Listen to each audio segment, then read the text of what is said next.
Assalamualaikum warahmatullahi wabarakatuh. Pendidikan menurut Ki Hajar Dewantara adalah pendidikan yang holistik. Pendidikan holistik adalah pendidikan di mana peserta didik dapat berkembang melalui olah rasa, olah jiwa, dan olahraga melalui proses pembelajaran. Di dalam pembelajaran yang saya alami, saya merasa kesulitan atau mengalami masalah di dalam mengelompokkan peserta didik yang memiliki gaya belajar, tingkat pemahaman yang berbeda-beda. Saya, Feni Triharjo, guru ekonomi SMA Negeri 1 Beber, Kabupaten Cirebon, Provinsi Jawa Barat, menerapkan pembelajaran berdiferensiasi untuk mengatasi masalah yang saya hadapi.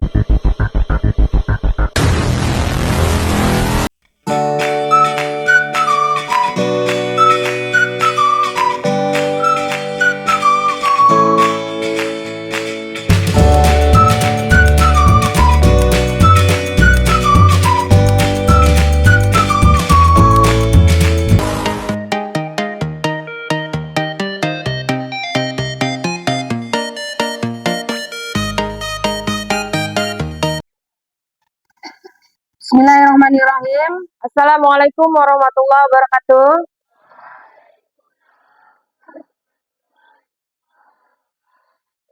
Selamat pagi anak-anak.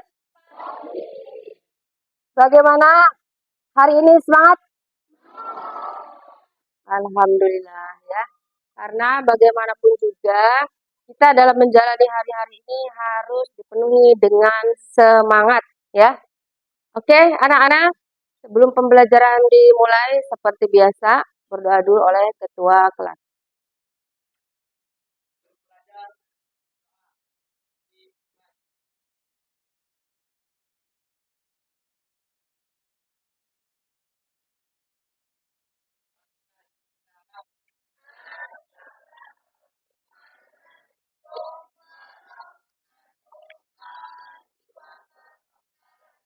Waalaikumsalam warahmatullahi wabarakatuh.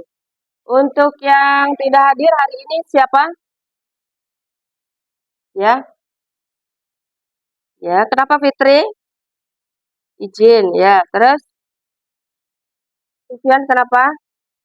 Sakit. Semoga diberikan kesembuhan ya. Kemudian izin juga ya, Juanda. Oke. Terima kasih. Oke, anak-anak. Untuk kali ini kita akan membahas materi tentang karakteristik perusahaan jasa ya. Tapi sebelumnya, materi yang kemarin masih ingat tentang apa? Fani?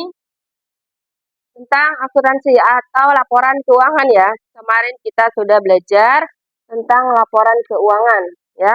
Mulai dari persamaan dasar akuntansi sampai laporan keuangannya ya. Dan sekarang ya kita akan belajar tentang karakteristik perusahaan jasa ya. Ya. Tapi sebelumnya ada sesuatu yang akan Ibu tampilkan ya. Anak selanjutnya, sebelum memulai ke materi seperti biasa, kita akan menyaksikan motivasi pada pagi hari ini ya. Selamat menyaksikan. Dan begitu saja. Kenapa saya bisa tahu? Karena sama seperti kamu, saya pun merasakan hal itu. Di saat ini begitu berat untuk dijalani, di saat kadang saya bertanya, kenapa ini harus terjadi? Saya ingin putus saja. Tidak ada gunanya meratapi, tidak ada gunanya mengasihani diri. Mata boleh basah, tubuh boleh lelah, hati memang tidak. Ya, anak-anak, nah itu ya tadi motivasi pagi ini. Intinya kalian tidak boleh menyerah dalam keadaan apapun dan bagaimanapun. Saat tubuh kamu lelah, capek, ya kan, pikiran, banyak masalah, dan lain-lain, tetap kalian tidak boleh menyerah ya. Jadi tetap semangat ya. Setelah mengikuti pembelajaran, peserta didik diharapkan dapat 1. Memahami konsep perusahaan jasa secara komprehensif. Kedua, menerapkan siklus akuntansi pada perusahaan jasa dalam berbagai kasus. Yang ketiga, menganalisis laporan keuangan perusahaan jasa untuk mengambil keputusan bisnis. Dan yang keempat, menunjukkan minat dan sikap yang positif dalam mempelajari akuntansi perusahaan jasa, ya. Tetapi di sini untuk kompetensi intinya di sini Ibu akan mengambil tentang karakteristik perusahaan jasa. Jadi nanti kalian dan kita akan belajar tentang karakteristik perusahaan jasa. Ya, selanjutnya berdasarkan asesmen diagnostik kognitif, non-kognitif, kalian sudah Ibu kelompokkan ya. Ada 3 kelompok, yaitu yang pertama kelompok auditori ya. Yang kedua adalah kelompok visual, ya kan? Kemudian yang ketiga ada kelompok kinestetik ya. Jadi di sini kalian bebas berekspresi dan belajar sesuai dengan minat kalian dan gaya belajar kalian ya. Kalau yang audio itu nanti kalian akan mendengarkan penjelasan dari Ibu, ya kan? Kemudian kalau yang visual itu kalian nanti akan ada tampilan gambar sesuatu yang menarik untuk kalian pelajari. Kemudian yang kinestetik sudah Ibu share di grup juga ya. Itu kalian tinggal lihat video dari perusahaan jasa atau video tentang perusahaan jasa ya. Dan distribusi baik barang maupun jasa dengan tujuan memperoleh keuntungan. Dari pengertian tersebut, maka perusahaan dapat dibedakan menjadi 3. Perusahaan jasa, perusahaan antara lain, bengkel, salon kecantikan, perusahaan telekomunikasi, jasa pengiriman barang, kantor. Untuk yang kelompok audio ya, kelompok audio itu mendengarkan penjelasan dari Ibu ya. Mana kelompok audio? Oke, 1, 2 ya. Sudah siap anak-anak? Ya. Untuk kali ini perusahaan konsumennya ya. Contohnya di sini kita bisa lihat perusahaan jasa yang bergerak dalam bidang transportasi ya. Contohnya apa nak kalau transportasi? Transportasi ojek atau ojol ya. Bagus ya kan? Nah, itu yang kita rasakan apa? Dari rumah ke sekolah tahu-tahu nyampe gitu ya kan? Ada nggak bentuk fisiknya yang kita dapatkan dari ojol tersebut? Tidak ada kan? Tapi dirasakan manfaatnya. Bahwa oh iya, saya ternyata bisa dari rumah ke sekolah tanpa punya kendaraan sendiri. Ya, nah itu jasa masuknya ya. Kan, ya. Kemudian profesi apa lagi? Ada dokter ya. Oke. Dokter apa yang dirasakan oleh kita?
Oke, anak-anak, sekarang waktunya untuk presentasi bagi kelompok kinestetik ya.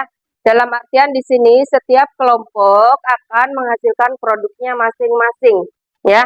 Karena pembelajaran berdiferensiasi adalah di hasil akhir akan menghasilkan produknya sesuai kelompoknya masing-masing ya. Kelompok audio nanti akan melihat skor pengerjaan soal yang sudah dikerjakan ya. Kemudian yang visual nanti akan menampilkan gambar-gambar yang menarik berupa ringkasan dari materi perusahaan jasa, ya. Dan kemudian yang kinestetik akan ada presentasi dari materi yang sudah dilihat dari video yang sudah Ibu tampilkan tadi, ya. Oke, siap anak-anak? Ya, yuk. Mangga kelompok kinestetik untuk presentasi.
Nama saya Irma Natalia.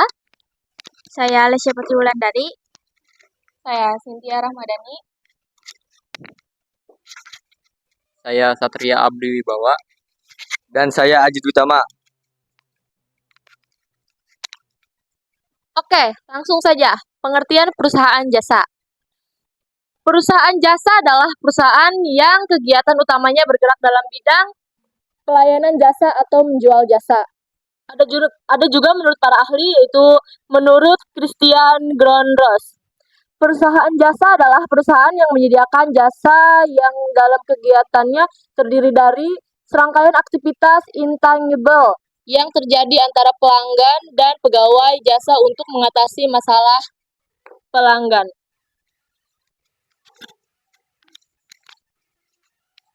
Perbedaan perusahaan jasa dengan perusahaan dagang. Ditinjau dari ketiganya, maka perusahaan jasa kegiatan pokoknya adalah menjual jasa kepada pihak-pihak yang memerlukan dengan mengeluarkan pengorbanan dalam bentuk jasa untuk tujuan memperoleh laba atau keuntungan yang ditetapkan. Sedangkan perusahaan dagang kegiatan pokok usaha adalah melakukan transaksi pembelian barang dagang dengan tujuan untuk dijual kembali tanpa mengubah bentuk barang tersebut lebih dahulu. Kalau terjadi pengolahan, maka pengolahan itu biasanya terbatas pada pengepakan atau pengemasan supaya barang tersebut menjadi lebih menarik.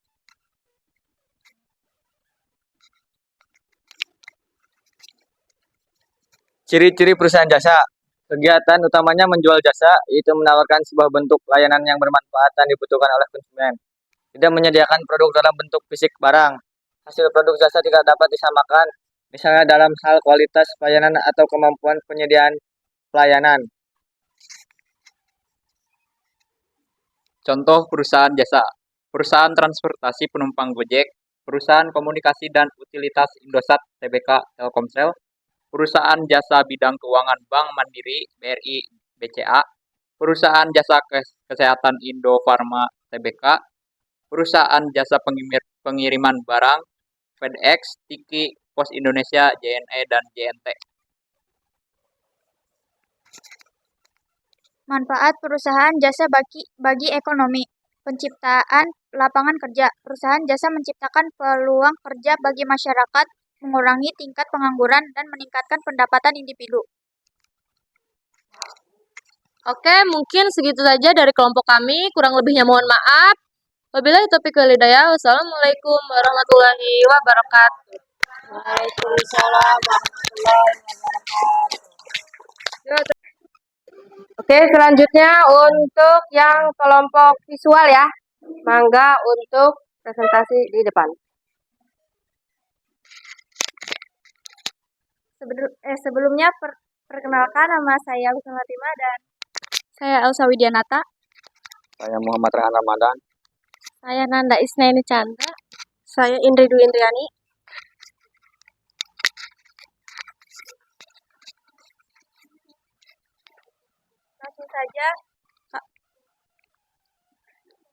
Langsung saja dibacakan oleh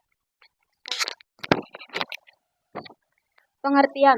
Perusahaan jasa adalah perusahaan yang kegiatannya utama adalah menjual atau memberikan jasa.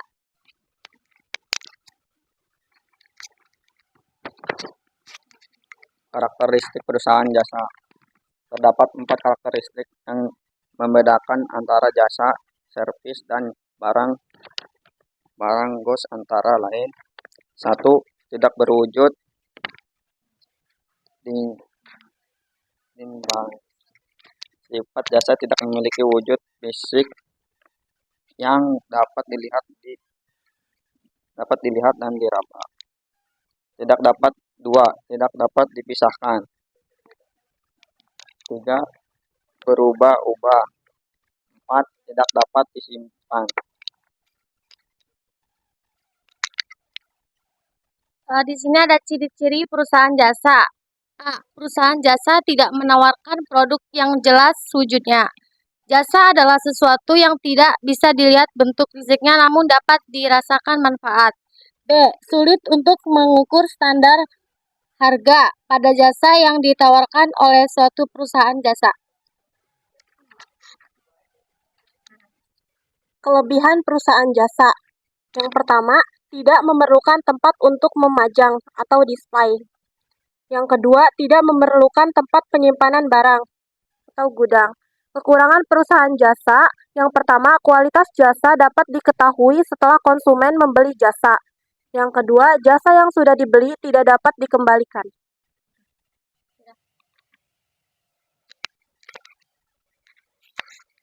Sekian penyampaian dari kami, kurang lebihnya mohon maaf. Wassalamualaikum warahmatullahi wabarakatuh. Oke anak-anak, alhamdulillah semua kelompok sudah menampilkan produknya masing-masing, dimulai dari kelompok kinestetik, kemudian kelompok visual ya. Dan di sini menampilkan yang terbaik dari kelompoknya masing-masing. Dan juga untuk yang kelompok audio, sudah Ibu lihat progres pengerjaannya, alhamdulillah sudah mencapai tujuan atau yang diinginkan.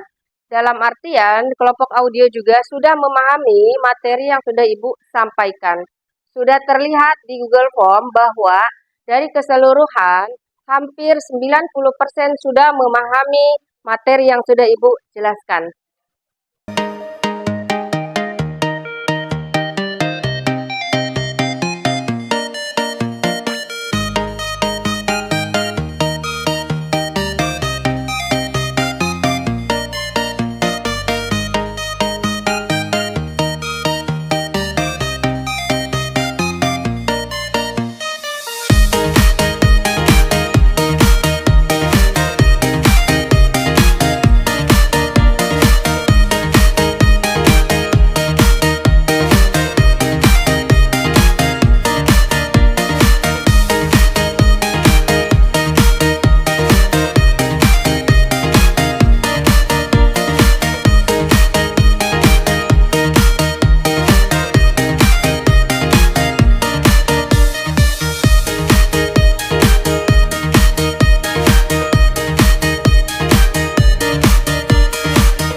Ya, untuk pembelajaran berikutnya, kita akan lanjutkan nanti dengan perusahaan dagang. Ya, nanti kalian bisa buka-buka buku atau misalnya bisa cari di internet sebagai bahan pembelajaran. Ya, oke anak-anak paham? Ya. Nah, sekarang untuk menutup pembelajaran, mangga untuk kita berdoa bersama-sama dipimpin oleh ketua kelas.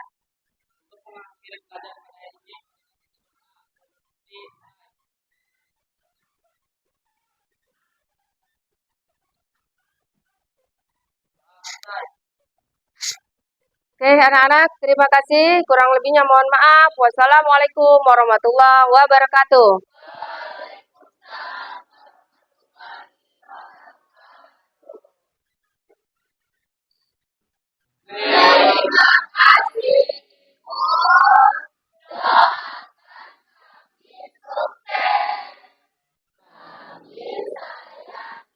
Oke, terima kasih kembali.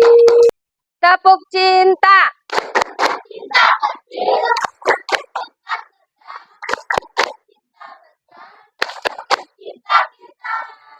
Oke, terima kasih.